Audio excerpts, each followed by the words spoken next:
Bismillah. Assalamualaikum warahmatullahi wabarakatuh. Alhamdulillah ala ihsani wa syukru lahu ala taufiqi wa amtinani wa asyhadu an la ilaha illa wahdahu la syarika lah ta'ziman li syarni wa asyhadu anna Muhammadan abduhu wa rasuluh adai ila ridwani.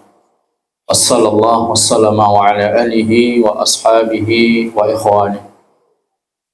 Ya ayyuhalladzina amanu taqullaha haqqa tuqatih wa la tamutunna illa wa antum muslimun.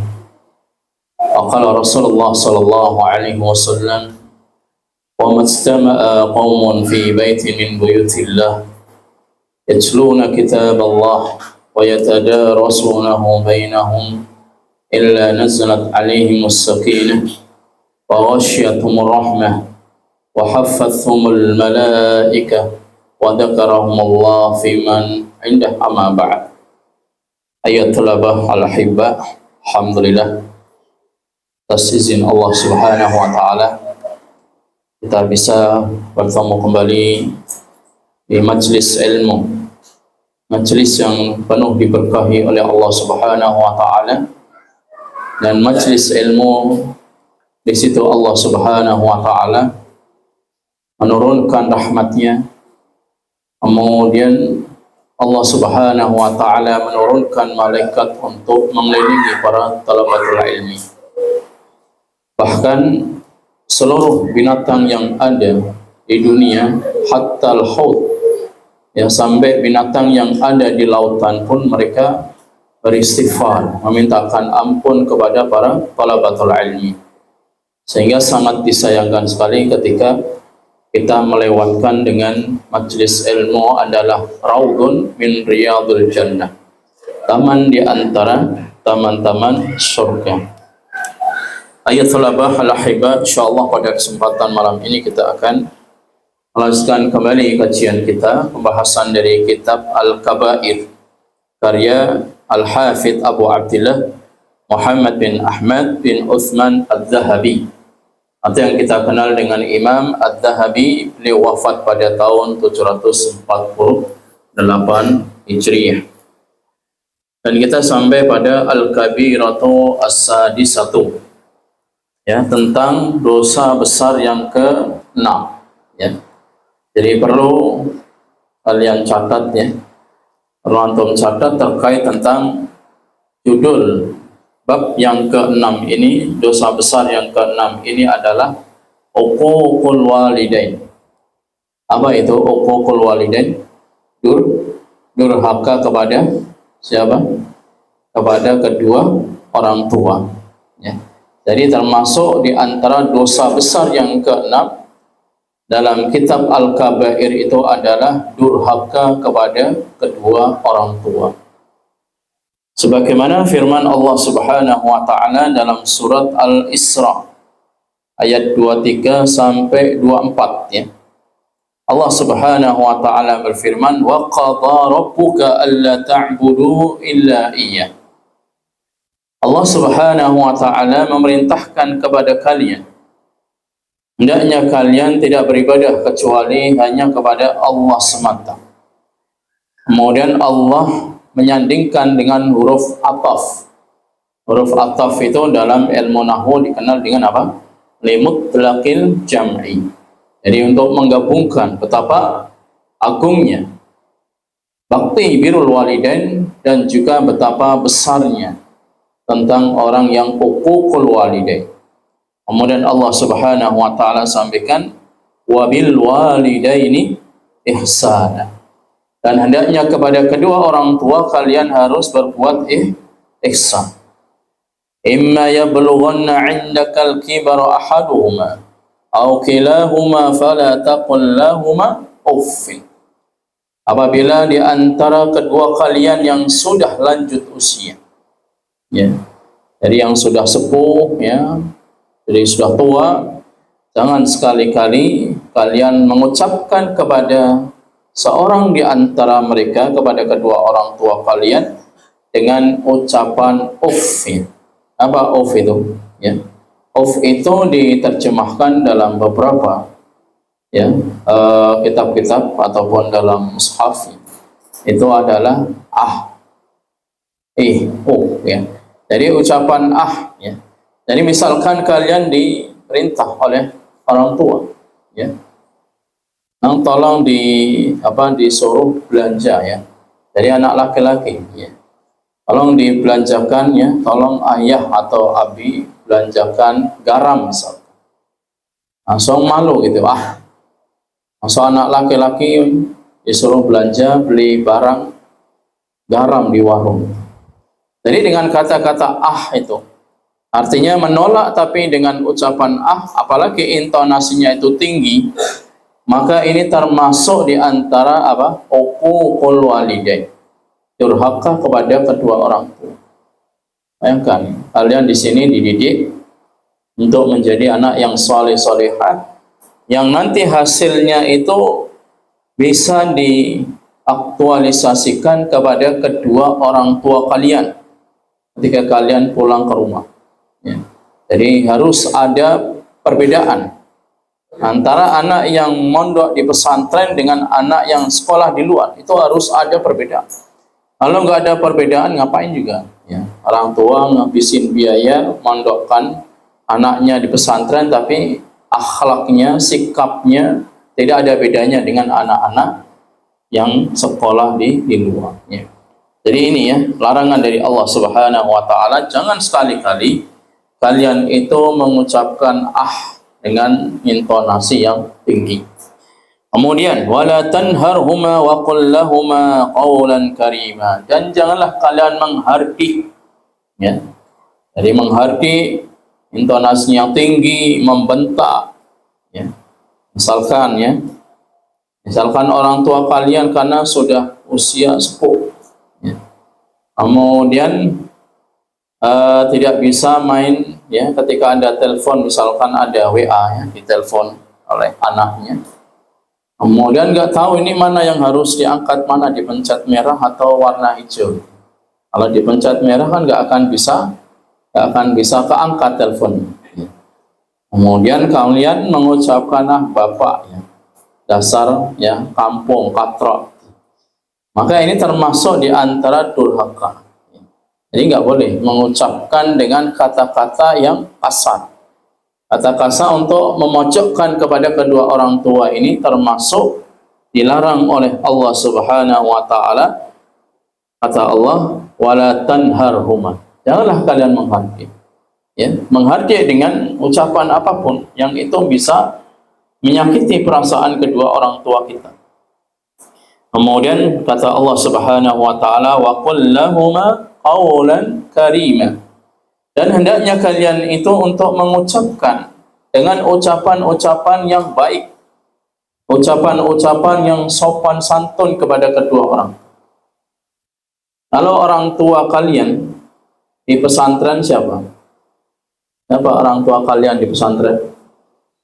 Ustadz dan ustadzah. Ya. Jadi ini pengganti orang tua kalian. Kalau di rumah ya orang tua kandung. Ya, tapi ketika di pesantren orang tua sudah memberikan mandat ya untuk dilimpahkan pertanggungjawaban kepengasuhan pendidikan kepada ustadz dan ustadzah, kepada asatidzah. Ya, ini orang tua kalian di pesantren. Jadi tetap berlaku ya. Berlaku untuk tidak menghardik, berlaku juga untuk mengucapkan dengan ucapan-ucapan yang bagus ya, ucapan-ucapan yang mulia. Kemudian kata Allah Subhanahu Wa Taala, wakhfid lahuma janahad dhulli minar rahmah wa qur rabbirhamhuma kama rabbayani shaghira. Dan hendaknya kalian ini untuk tidak ya ketika berhadapan jalan di hadapan orang tua dengan tangannya itu seperti sayap gitu ya. Jadi tangannya ditaruh di sini di pinggangnya. Jadi seolah-olah ingin nantang kepada kedua orang tua dengan tangan seperti ini, itu dilarang oleh Allah Subhanahu Wa Taala. Hendaknya untuk pelan ya. Suaranya ketika di hadapan orang tua harus datar. Ya, jangan dibalik. Ketika berbicara dengan teman, ya, bahasanya datar halus, tapi ketika kepada orang tua malah meninggikan suara ataupun sampai membantah. Ya, jadi harus wakhfid lahuma janahadh dhulli minar rahmah. Jadi pelankan suara kalian di hadapan orang tua, dan jangan sekali-kali tangan kalian itu ditaruh di pinggang seperti orang nantang gitu. Jadi nantang, ya. Apalagi sampai menggunakan dengan jari telunjuk gitu. Ini dilarang. Kalian ngomong kayak gini. Jadi bapak, ya, kasih uangnya, ya, atau mau beli bakso. Jadi sambil nunjuk kayak gini, ini sudah dilarang dalam agama. Apalagi dengan jari tengah. Wah, ini jelas dilarang lagi, ya. Jadi pakai jari telunjuk aja udah dilarang. Ketika berbicara kepada orang tua dengan kayak gini udah dilarang. Apalagi pakai jari tengah, ya. Jari tengah itu kalian berikan kepada musuh kalian. Tapi sekali-kali, ya. Jadi tidak boleh kita menggunakan jari ketika berbicara. Kalau memakai tangan, maka tangannya seperti ini, ya. Monggo binara, ya. Jadi mempersilahkan itu dengan tangan seperti ini, bukan ngepal, ya. Jadi ngepal ini mau ninju orang tua, ya. Atau dengan jari telunjuk ini nunjuk orang tua ini juga dilarang, ya. Dan juga apalagi dengan jari tengah. Maka ini sekali lagi kita harus punya adab, ya. Kita harus punya adab ketika etika berbicara kepada kedua orang tua. Hindari menggunakan jari telunjuk, ya. Hindari tangan di pinggang, ya. Kemudian hindari suara yang tinggi, intonasi yang tinggi, ya. Itu perintah dari Allah Subhanahu wa taala. Wa qur rabbirhamhuma. Kemudian hendaknya kalian, ya, berdoa kepada Allah Subhanahu wa taala dengan rabbirhamhuma, ya. Ya Allah, rahmatilah kedua orang tua kama rabbayani shaghira, sebagaimana mereka itu telah mendidikku, ya, ketika aku masih kecil, ya. Jadi ketika masih kecil itu kalian dididik oleh orang tua, diasuh oleh orang tua. Tapi ketika sudah belajar, ya, ketika sudah, ya, ilmunya bertambah, harusnya akhlaknya, etikanya pun lebih tinggi, ya. Bukan ketika ilmunya bertambah malah ingin mendebat orang tua, ya, membodoh-bodohi orang tua. Maka ini tidak sepatutnya, ya, anak yang seperti itu kepada kedua orang tua. Kemudian firman Allah Subhanahu wa taala, ya, jadi uququl walidain, durhaka kepada orang tua, ini termasuk dosa besar yang keenam kata Imam Adz-Dzahabi. Kemudian kata Allah Subhanahu wa taala, wa wasainal insana biwalidayhi ihsana. Allah Subhanahu wa taala memberikan wasiat, nasihat kepada manusia. Dengan apa? Biwalidayhi ihsana, berbuat baik kepada kedua orang tua, ya. Jadi berbuat baik, berbakti kepada kedua orang tua, ya. Jadi sebentar lagi, ya, kita sekarang sudah masuk bulan Sya'ban, ya. Jadi tanggal 5 Sya'ban ini berarti kan puasa tidak lama lagi. Ketika puasa, kemudian nanti pas perpulangan, maka harus punya sikap kepada kedua orang tua. Jadi minta maaf kepada kedua orang tua ini tidak harus menunggu pas Lebaran, ya. Karena kan tradisi kita kan Lebaran baru minta maaf. Nah sekarang setiap kali ada kesalahan, setiap kali ada ucapan, ada sikap yang itu tidak baik, ya, tidak sopan kepada orang tua, maka hendaknya untuk langsung meminta maaf, tidak harus menunggu nanti pas Lebaran supaya bisa kosong-kosong, tidak perlu, ya. Jadi nggak harus nunggu Lebaran. Setiap kita ini punya kesalahan, maka harus segera untuk berbakti kepada kedua orang tua. Ini dalam surat Al-Ankabut ayat yang ke-8. Kemudian di antara dalil yang kedua adalah dari As-Sunnah, dari Nabi SAW tentang dosa besar, ya. Yang ke-6 ini adalah durhaka kepada kedua orang tua.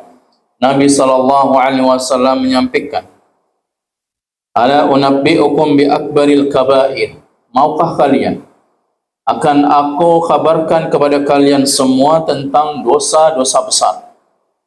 Fadzakara minha, kemudian Nabi sallallahu alaihi wasallam menyampaikan dosa besar di antaranya adalah uququl walidain, durhaka kepada kedua orang tua. Jadi durhaka itu tidak harus mukul, ya, tidak harus ninju, tapi dengan ucapan, dengan sikap, ya, seperti tadi, ya, dengan menunjuk ataupun dengan mengepal atau meletakkan tangannya di pinggang, itu sudah termasuk di antara durhaka. Ya, jangankan dengan itu, kita mengucapkan dengan katra, kampung, itu sudah termasuk durhaka kepada kedua orang tua. Ya. Kemudian Nabi Shallallahu Alaihi Wasallam menyampaikan kembali, radhiyallahu fi ridha, ya ridallahu fi ridal walidain, wa sakhtullahi fi sakhtil walidain. Ya, jadi keridhaan Allah itu ada di bawah keridhaan orang tua, dan kemurkaan Allah ada di bawah kemurkaan kedua orang tua. Jadi kalau kalian ingin sukses dunia akhirat, ketika belajar nggak paham-paham, ketika menghafal pun juga sulit untuk menghafal, maka minta kalian kepada kedua orang tua. Ya, Bapak, Ibu, tolong doakan saya supaya saya bisa mudah dalam memahami pelajaran. Tolong doakan saya supaya saya bisa mudah menghafal Al-Quran. Karena itu adalah doa orang tua itu apa? Mustajab. Ya. Jadi doa orang tua kepada anaknya itu sangat mustajab. Makanya kalau orang tua ini sampai murka, sampai marah kepada anaknya, kemudian orang tua ini berdoa dengan doa yang doa yang tidak baik, ya, maka doa orang tua ini akan dikabulkan oleh Allah Subhanahu wa taala. Seperti tadi, ya. Jadi disuruh waktunya sholat tapi kalian masih asik, ya, dengan gamenya, ya, dengan game online-nya, ya. Kemudian sampai, ya, orang tua itu manggil kalian ini sampai 3 kali misalkan, nggak mau juga, ya, nggak mau juga untuk mendengarkan ataupun memenuhi panggilan orang tua. Kemudian orang tua ini sampai marah, ya, sampai marah, akhirnya didoakan, ya, ya, semoga Allah Subhanahu wa taala, ya, akan merusak kedua matamu, gitu. Jadi sampai karena marah, ya, akhirnya karena tadi dipanggil tidak mau memenuhi panggilan orang tua, sampai orang tua ini marah, kemudian mendoakan semoga Allah merusak kedua matamu, akhirnya dia pun juga akan rusak matanya, bahkan tidak bisa melihatnya. Ada suatu kisah, ya, kisah di Israiliyat ini, tapi dalam kitab Sahih Bukhari ini, atau di dalam, ya, kitab Adabul Mufrad dijelaskan. Pada suatu hari, ya, ada seorang itu ahli ibadah yang bernama si Juraij, ya. Namanya siapa? Juraij. Jadi Juraij ini ahli ibadah. Dia punya seperti tempat ibadah, ya. Kalau sekarang ya seperti musola, gitu, ya. Kemudian ibunya itu memanggil si Juraij, karena dia masya Allah laki-laki yang rajin ibadah. Ketika dia dipanggil oleh ibunya, wahai Juraij, dia sedang sholat, gitu, sedang sholat subuh. Akhirnya dia melanjutkan sholatnya. Kemudian ibunya memanggil lagi, ya Juraij, wahai Juraij, ya. Tapi dia bergumam, saya harus memenuhi panggilan ibu saya atau tetap sholat? Ya tetap sholat ternyata, ya. Sampai yang ketiga kali, akhirnya ibunya itu marah, ya. Ini dasar anak ini, ya, dipanggil orang tuanya nggak pernah, ya, nggak pernah mendekat, gitu, ya. Akhirnya ibunya ini marah sampai mendoakan, ya Allah, janganlah engkau matikan si Juraij ini sampai dia itu terfitnah dengan wanita. Akhirnya setelah Juraij ini, ya, setelah sholat selesai, kemudian ibunya sudah terlanjur tadi berdoa yang tidak baik kepada si anak tersebut. Akhirnya benar, ya, Allah mengabulkan doa ibunya. Pada suatu saat, ya, ada seorang wanita ini hamil, ya, hamil, nggak tahu yang menghamili siapa, ya. Kemudian wanita ini mengatakan bahwa anak ini ketika dia hamil itu yang menghamilinya adalah si Jurej. Padahal Jurej ini tidak pernah melakukan perbuatan maksiat karena dia ahli ibadah. Kemudian sampai orang kampung itu tahu ya, ini dasar nih kelakuannya setiap hari sholat ngaji tapi malah metengi wong wedok gitu. Jadi malah dia menghamili wanita. Akhirnya apa? Akhirnya orang kampung itu serentak dia ingin merobohkan tempat ibadahnya si Jurej. Sampai si Jurej pun dia kaget, kenapa kok bisa terfitnah seperti ini? Ya. Kemudian setelah itu wanita ini sudah melahirkan, ya, punya bayi. Bayi ini ditanya, ya, ketika bayi ini salah satu di antara bayi yang bisa bicara. Bayinya si wanita ini tadi, yang dia memang menjadikan fitnah bagi si Jurej. Kemudian ditanya, man abuka, siapa bapakmu wahai bayi? Akhirnya dia mengatakan, ya, ar-ra'i, yaitu pengembala kambing. Jadi pengembala kambing, dia mesum dengan pengembala kambing, tapi setelah dia hamil atau melahirkan itu dinisbatkan ke Jurej. Kenapa bisa terjadi seperti ini? Ya, Allah Subhanahu wa taala mengabulkan doa si wanita tersebut. Ya. Ini kisah nyata. Israiliyat itu dalam kitab Adabul Mufrad. Ya. Imam Bukhari mengatakan kisah seperti itu. Ini menunjukkan apa? Doa orang tua itu mustajab. Kalau orang tua berdoa yang baik, kebaikan bagi anaknya.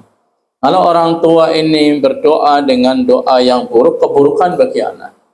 Akhirnya apa? Ketika si Jurej tadi dia menanyakan kepada si bayi, kok baru ternyata anak pengembala kambing si bayi ini.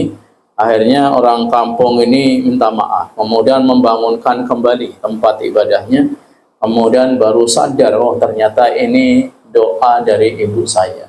Ya. Doa ibu saya ketika saya sedang sholat sunnah, dipanggil tapi tidak memenuhi panggilan ibu saya, tapi malah dia ibadah. Dan ini para ulama menjelaskan boleh ketika kita sholat sunnah, orang tua memanggil kita ini boleh kita membatalkan. Tapi kalau sholat fardu tidak boleh. Kenapa? Karena sholat sunnah itu kedudukannya di bawah sholat fardu. Ya. Jadi sholat sunnah di bawah sholat fardu. Ya. Jadi ini penting, ya, masalah fikih. Sekali lagi, kalau kita dipanggil oleh orang tua dalam kondisi sholat sunnah ini boleh membatalkan, apalagi dalam kondisi sedang tidak sholat, ya, sedang asik main game, ya, sedang asik ngobrol atau di media sosial, maka hendaknya kita untuk memenuhi panggilan orang tua, ya. Jadi ini banyak kisah-kisah, ya. Bagaimana para ulama salaf pun juga mereka mendapatkan kisah-kisah yang sangat banyak sekali dengan adanya doa ibu terutama, ya. Makanya di sini Nabi Shallallahu Alaihi Wasallam menjelaskan al jannatu tahta aqdamil ummahat. Ini dalam musnad, ya, al khatib, ya, fil jami'il akhlaqur rawi wa adamis sami'. Beliau mengatakan, ya, bahwa musnad ini adalah ada, ya, artinya sahih. Nabi Shallallahu Alaihi Wasallam menyampaikan bahwa surga itu ada di bawah telapak kaki ibu, ya. Ini namanya peribahasa. Bukan terus kalian katanya surga itu di bawah telapak kaki ibu, coba tak lihat sampai kakinya diangkat. Ini bahlul, ya, majnun. Jadi kalau orang ini nggak paham tentang peribahasanya, jadi peribahasa dari Nabi Shallallahu Alaihi Wasallam bahwasannya ibu itu memiliki kedudukan yang tinggi daripada ayah. Makanya ketika Nabi Shallallahu Alaihi Wasallam, ya, didatangi oleh seorang laki-laki, dan laki-laki ini ingin meminta izin kepada Nabi Shallallahu Alaihi Wasallam, ingin jihad bersama Nabi, ya. Jihad ini amalan yang paling utama, ya. Jadi amalan yang paling utama, wadir matil sanadi, ya. Jadi amalan tingkatan yang paling tinggi dalam Islam. Kemudian laki-laki ini minta kepada Nabi, ya Rasulullah, saya itu diizinkan untuk ikut jihad bersamamu. Ya, maka Nabi mengatakan kepada laki-laki tadi, ahayyu walidak, apakah orang tuamu ini masih hidup? Qala na'am, laki-laki mengatakan iya, masih hidup. Qala fa fihima fajahid, maka hendaknya kalian kepada kedua orang tuamu untuk jihad fi sabilillah. Ya, ini dalam riwayat Bukhari dan Muslim. Kemudian Nabi Shallallahu Alaihi Wasallam pernah ditanya oleh seorang laki-laki, kira-kira siapa yang harus aku bakti kepada kedua orang tua? Man aburuna, siapa aku harus berbakti kepada siapa wa Rasulullah? Maka Rasulullah Shallallahu Alaihi Wasallam menjawab, ummuka, ya, kepada ibumu. Kemudian laki-laki ini bertanya lagi, qala thumma man, kemudian kepada siapa lagi wa Rasulullah? Rasulullah tetap menjawab ummuka, kepada ibu. Sampai 3 kali Nabi mengatakan, ya, menjawab dengan jawaban yang sama, kepada ibu. Kemudian yang keempat baru kepada siapa lagi? Kepada ayah. Ya. Jadi ibu ini memang memiliki kedudukan yang tinggi daripada ayah. Dan ini penting, ya, pelajaran yang penting, terutama bagi, ya, pada santri laki-laki ini. Kalian harus ditanamkan dalam benak kalian, ya, bahwa birrul walidain, bakti kepada kedua orang tua bagi anak laki-laki ini sampai menikah, bukan ketika sebelum menikah. Jadi misalkan suatu saat nanti kan kalian pasti menikah, ada yang nggak mau menikah, ingin menikah semua, tapi kan nunggu waktunya, ya, 10 tahun atau 15 tahun atau 20 tahun. Kemudian ketika kalian ini sudah menikah, maka kewajiban kalian tetap birrul walidain. Beda dengan anak perempuan. Kalau anak perempuan, ya, santriwati, ketika nanti, ya, walibats ini kalian sudah menikah, maka posisinya, ya, kedudukannya ini suami lebih tinggi daripada kedua orang tua. Contohnya, kasusnya gitu. Misalkan, ya, anak perempuan ingin main ke tempat orang tuanya, tapi kalau suaminya tidak mengizinkan, saya tidak mengizinkan, maka wajib yang namanya istri taat kepada suami, ya. Jadi sampai sedemikian. Jadi ketaatan yang tadinya sebelum menikah kepada kedua orang tua, tapi setelah menikah yang namanya anak perempuan, istri wajib taat kepada suami. Beda dengan anak laki-laki, ketika sudah menikah maka dia tetap wajib birrul walidain, bakti kepada kedua orang tua, berbagi meskipun hanya memberikan uang, ya, uang cepet, ya, 100 atau 150, tapi kalian tetap memberikan, ya. Itu termasuk di antara birrul walidain yang mana itu tidak akan pernah gugur. Karena saya sudah menikah, sudah punya tanggungan anak istri, kemudian saya tidak bisa memberi lagi, ya, saya tidak bisa berbagi lagi, saya tidak bisa menyantuni lagi, saya tidak bisa mengunjungi rumahnya lagi, nggak ada kata seperti itu. Jadi tetap yang namanya anak laki-laki wajib dia untuk birrul walidain, ya. Jadi tetap dia harus dekat. Begitu juga kepada santriwati, ya. Ketika kalian ini nanti sudah menikah, kok ternyata suami kalian ini dekat dengan ibunya, maka tidak boleh seorang istri mencegah, menghalangi suaminya itu dekat dengan ibunya, atau sering ke tempat ibunya kemudian dilarang, nggak usah ke sana. Kemudian ketika ingin memberikan, ya, sesuatu, jajan ataupun ngasih uang, ya, uang bulanan, kemudian dihalangi, dicegah, nggak boleh. Lebih baik kasihkan saya, bisa beli, ya, sembako ataupun bisa untuk skincare misalkan. Jadi nggak perlu, ya. Jadi nggak boleh seperti ini. Ini termasuk durhaka. Ya. Jadi beda, makanya laki-laki itu tetap dia birrul walidain, sedangkan wanita itu dia harus taat dan patuh kepada suaminya, ya. Ketika suaminya nanti dekat dengan ibunya, maka tidak boleh cemburu. Ini kasus sering kali kita jumpai. Kalau wanita ini, ya, melihat suaminya itu dekat dengan ibunya, wanita ini cemburu. Jadi nggak boleh suaminya itu berbagi kepada kedua orang tua.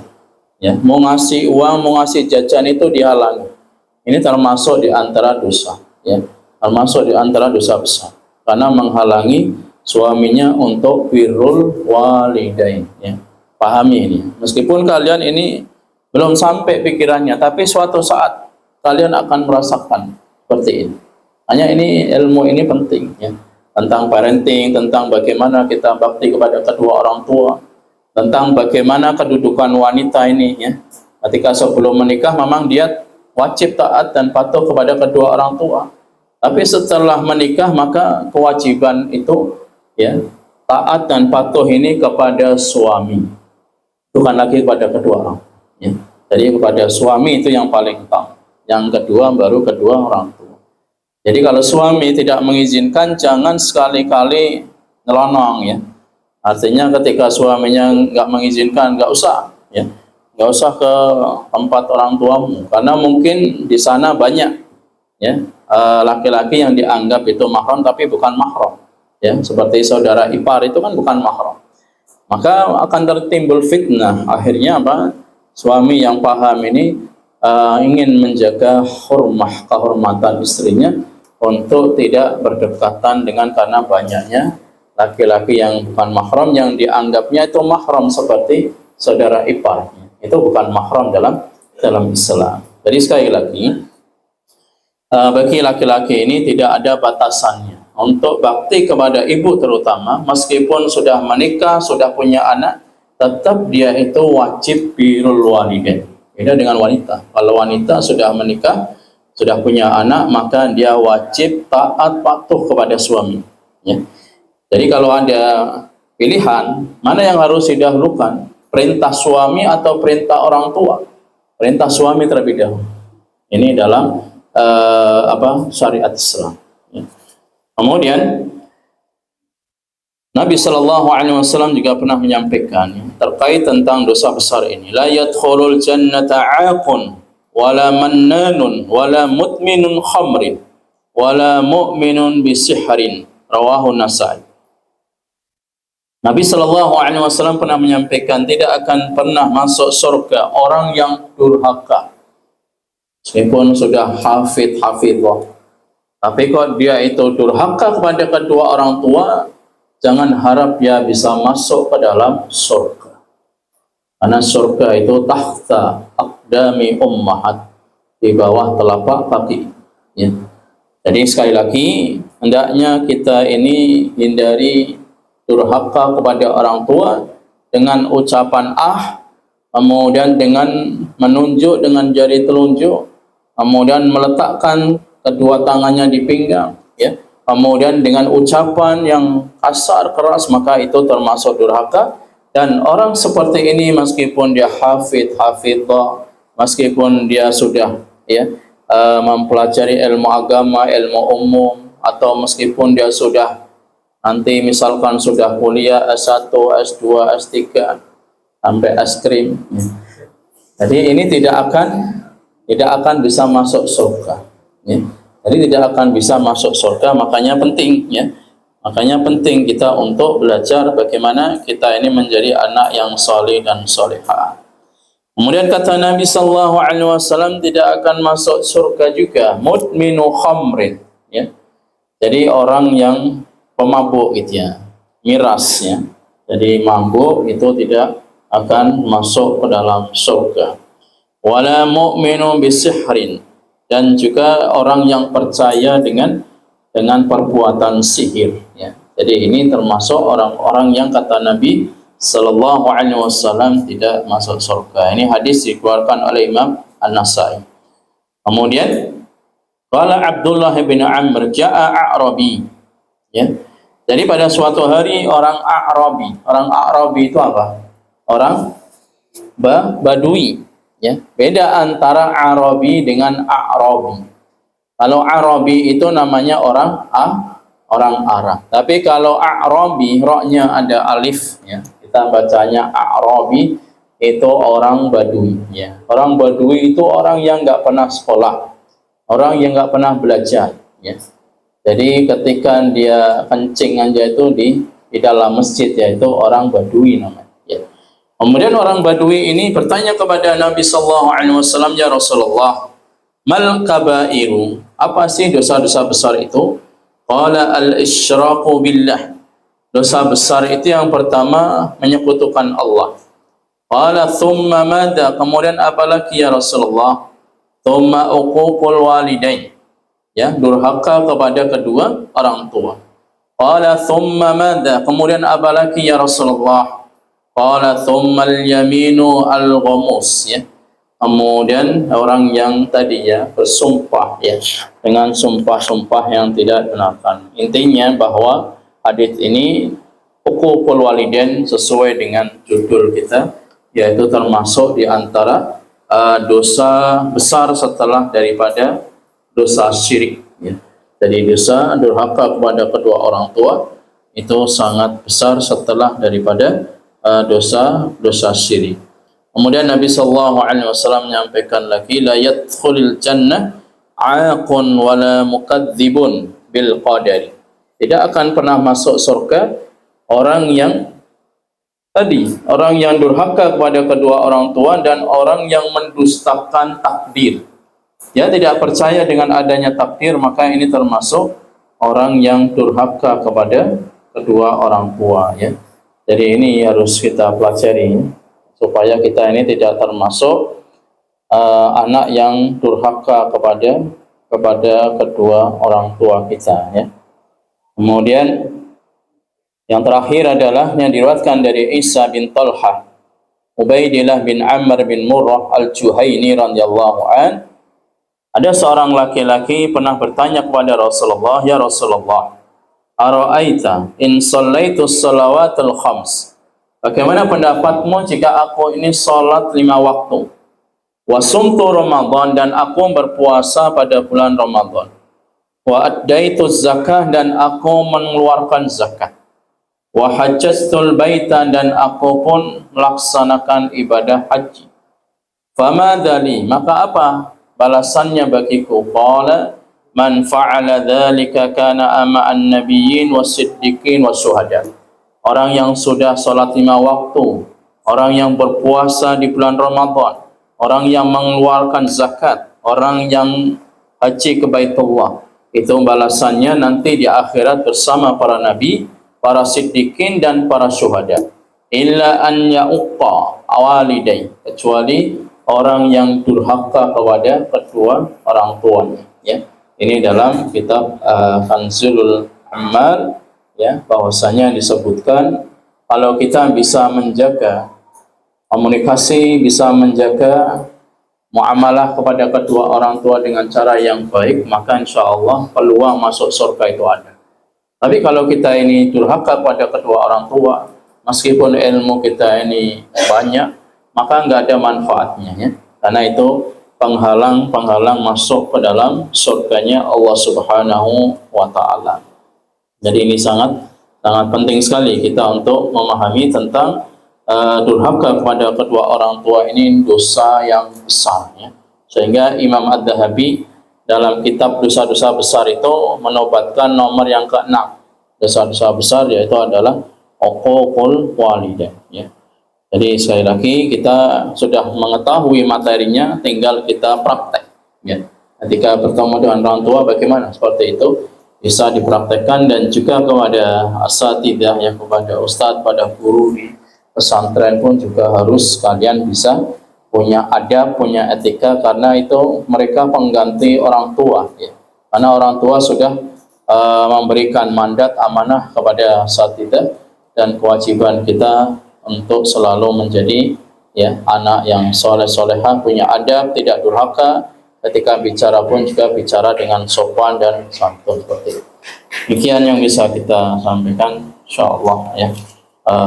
Temuan ini sangat bagus ya terkait tentang birrul walidain, dan kesempatan yang akan datang kita masuk pada dosa besar yang ke-7 adalah aklur riba, pemakan harta riba. Jadi nanti musyrif-musyrifah untuk mengecek ya apakah pertemuan malam ini ya, kajian malam ini benar-benar dicatat atau hanya menggambar atau melukis atau membuat puisi. Jadi harap dikontrol musyrif dan musyrifah. ففي هذا القدر كفرة المجلس سبحانك اللهم بحمدك أشهد أن لا إله إلا أنت أستغفرك وأتوب إليك. Wassalamu alaikum warahmatullahi wabarakatuh.